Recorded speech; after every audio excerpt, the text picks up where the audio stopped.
This is Don Hoder from the Southpointe Marcellus Shell Chamber of Commerce, and today at our luncheon we have Sam Johnson, and Sam has the title of Director of Water Development. Hi Sam, how are you today? Great, Don. Thanks for having me. Good. So just maybe let's start out by you just telling us how long has this division been in place with Consol Energy, and what do you guys do?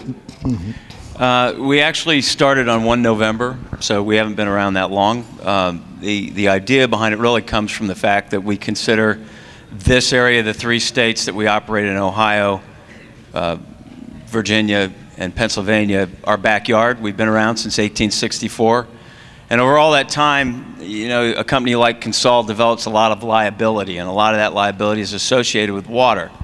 And since it's our backyard, we looked at how do we make this an opportunity and turn that liability into an asset, protect the environment better, and maintain our company for another 150 years. Okay, so you have water reservoirs, is that it? We've got all kinds of water, Don. What kind would you like? I've got green water, I've got purple acid water, mine drainage. I've got abandoned mines. I've got reclamation ponds. I've got lakes. Okay, so what do you typically do? What's 80% of your water used for? Just as a start off, is it that simple to say 80% is used for one thing? Well, I mean that's a difficult way of putting it. I would say what we're hoping to do is find ways to create closed loop systems in the energy business, so that energy business can get off of groundwater and consumer water. So if I'm doing a drilling site, I could possibly use your water for that. That's what we currently do with our own wells, and we've actually sold quite a bit of our water to some of our competitors out there. I'm not sure why we do that, but well, hey, it happens, right?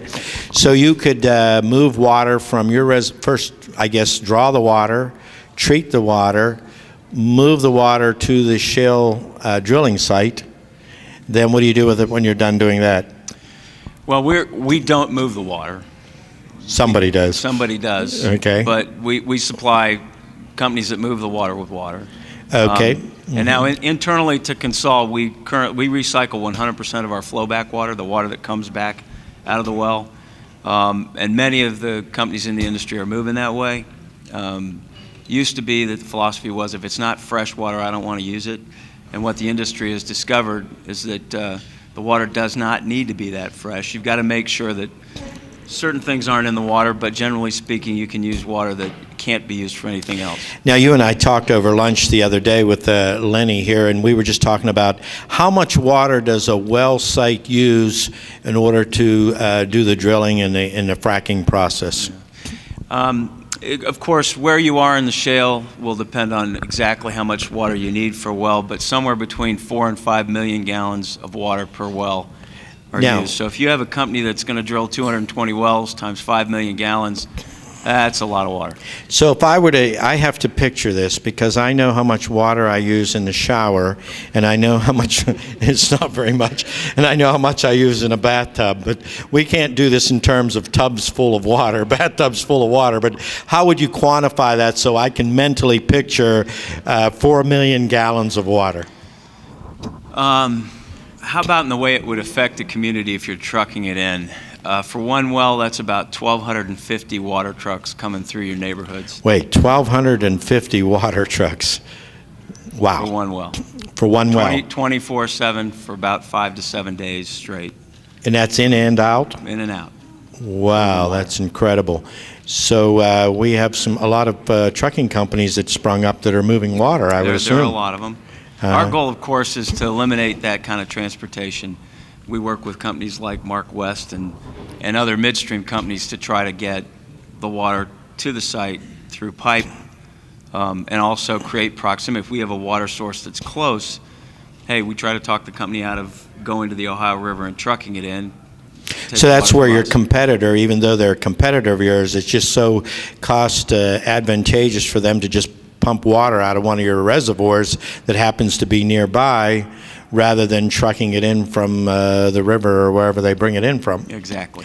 Now, after they use the water, they give it back to you to store it? You know...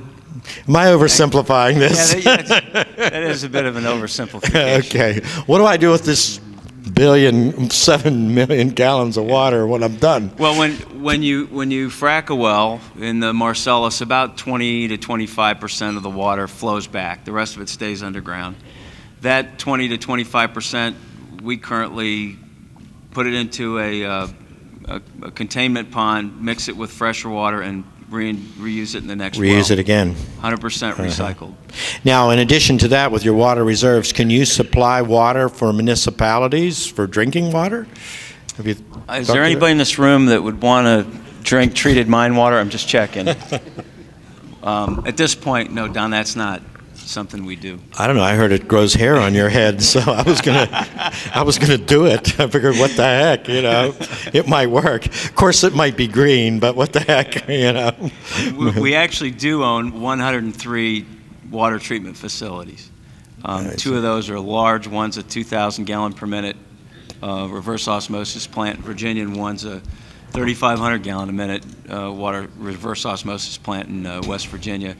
You still can't drink the water on the other end of it, but really, but it's distilled, and you can actually use it to clean the rivers if you dump it back into the rivers. Oh, really? Huh. It's very and interesting. That is water we're using to sell to help you know, our E&P companies that are out there fracking. In terms of growth of the this avenue that you're taking, which is really a water asset, are you just on the tip of it, or are you moving forward with more and more opportunities? Is it growing? Is it leveled out now? Where are you with the with the whole project? I would classify us as a startup, Don. Wow. I mean, we're just on the tip, I think, of sales. We're very interested in sponsoring and finding innovative technologies that could make cleaning water more efficient, more affordable for industry. Because if you look right now, one of the biggest problems that industry has in meeting EPA requirements